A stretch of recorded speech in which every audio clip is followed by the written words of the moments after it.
Federico Chiesa to Liverpool Football Club.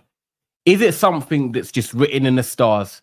Liverpool have been crying out for a Mo Salah deputy. They've never got it. Simple as that. Don't tell me Harvey Elliott is the Salah backup. Don't give me that when Liverpool want to be competing for the title. But Chiesa really could be. And that is what we're discussing right now. Like, subscribe, never a foul. On its way to 30k subscribers. Thank you ever so much for the support, people. But now it's time to talk football. Because Chiesa has been linked to Liverpool Football Club. And we're talking 13 million. Yes, not 13 billion, 13 million. And today's market, that is a steal for someone of his attributes. Now, the interesting thing about this video is that I'm definitely going to want to get you lot involved in the comments in terms of, do you think this is a good deal? Do you think Liverpool should be going for other options? Or would you take the Italian midfielder? Because when we look at Chiesa, right, I look at a player that, shined in Euros, Euro 2020. And it sounds mad that I'm sitting here today thinking that was 3 years ago when England lost to Italy in the final. But he was basically the player of the tournament. Everyone was looking at him as like, yo, you're going to be one of the best wingers in European football. And then we all know what happened. The cruciate ligament injury kept him out for basically a year. And some players simply don't recover from that.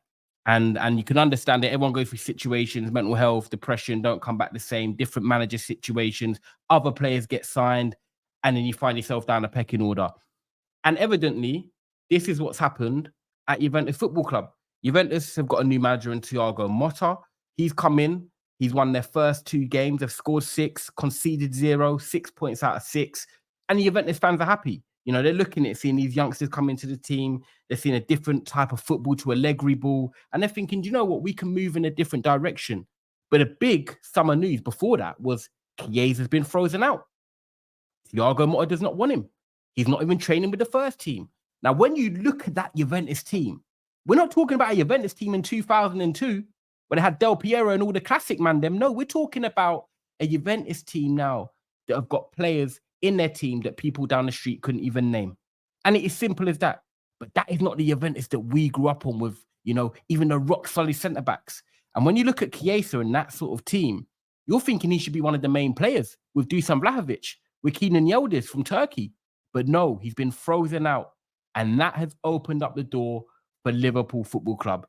Now, I'm going to be real. 13 million for Chiesa in today's market. We'll put the weaknesses aside for a second. 13 million in today's market is a steal. It's a no-brainer.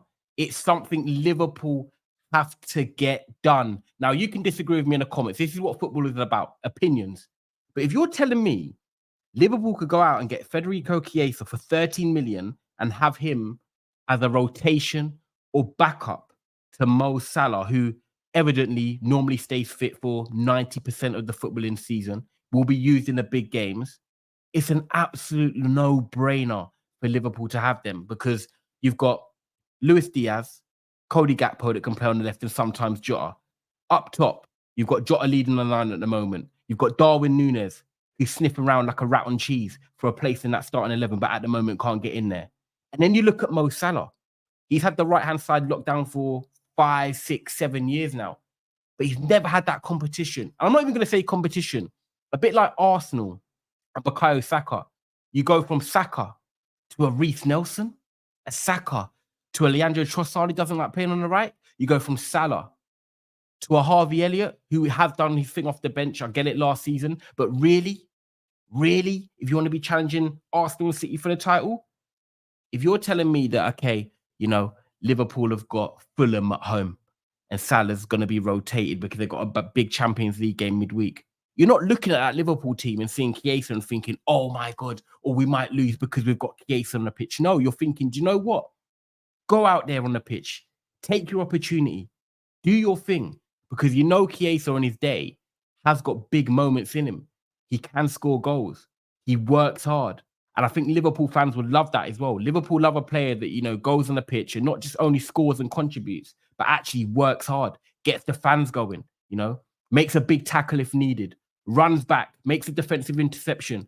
These things are what gets Old Trafford, Anfield, the Bernabeu, big teams of big stadiums. This is what gets them going sometimes. Maybe when you're stuck in the mud a little bit, You know, we saw it last year, even relating it to Man United. When Ten Hag's first season, we lost to Brentford and Brighton. As a Man United fan, Malacia came in against Liverpool, made a crunching tackle in the first 2 minutes, bums off their seats. All of a sudden, people are into the game, they're invested. And Chiesa might bring that for Liverpool. So I think it does help Liverpool in terms of the depth, because I don't think they've had a right winger out there that can really come into the side, or you know, they could sub off Salah and say, yeah, do you know what, the standards are still going to be upheld. The big question mark is, of course, how good is he today? Are his injuries going to affect him even coming to the Premier League? And unfortunately, I'm making this video today and I don't have the answers for you. It's like Who Wants to Be a Millionaire? You can do 50-50. And I still couldn't give you the answer because we just don't know. And for that, Tyism, you got a like for that video. You got to subscribe now if you're new. Because when you look at Chiesa, he has got the attributes to do well in the Premier League. You know, he's dynamic. He can take on players 1v1. He's got a good shot on him. You know, he does work hard.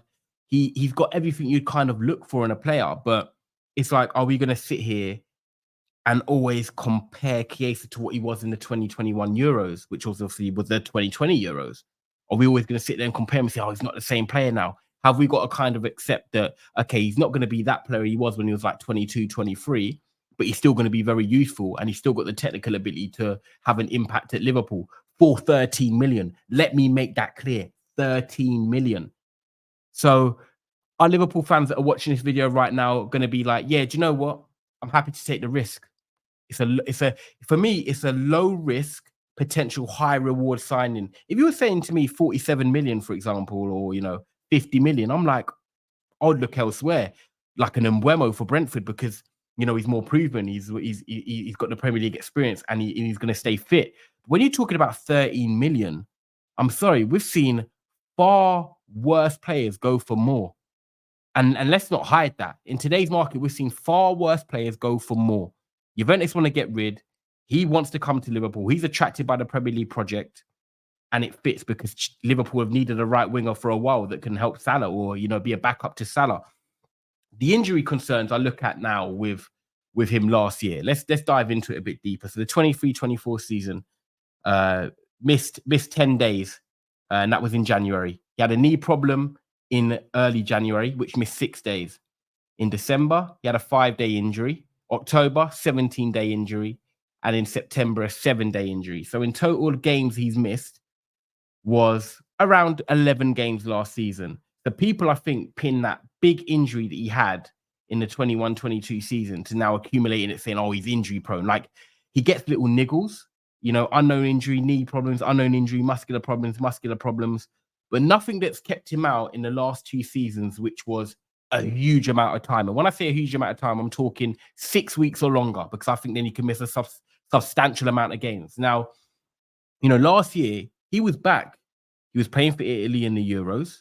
He was playing for Juventus towards the end of the season, but Allegri wasn't always starting him, and that's because of his choice. He chose, okay, I don't want to start, you know, Chiesa every game. I'm going to use him sometimes off the bench, and sometimes I'm going to start him.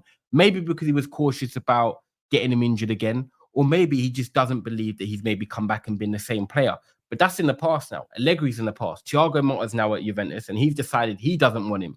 Now, I don't know the full reasons of why he doesn't want him, but I know that he wants to take the club in maybe a different direction. He wants to go for more youth. He wants to incorporate his own footballing system, you know, keeping the ball, you know, and he maybe doesn't see Chiesa as part of that. But I do see Chiesa as part of this Liverpool team. Now, whether this deal gets done or not, we don't know. There's only a week left in the window. But when you look at, you know, the fee, his energy to come to Liverpool, and Arne Slot already talking about he hasn't really had signings coming in. They've only agreed to have Mamardashvili, the keeper from Valencia, who's going to actually join in summer 2025. So he hasn't really had any signings coming in.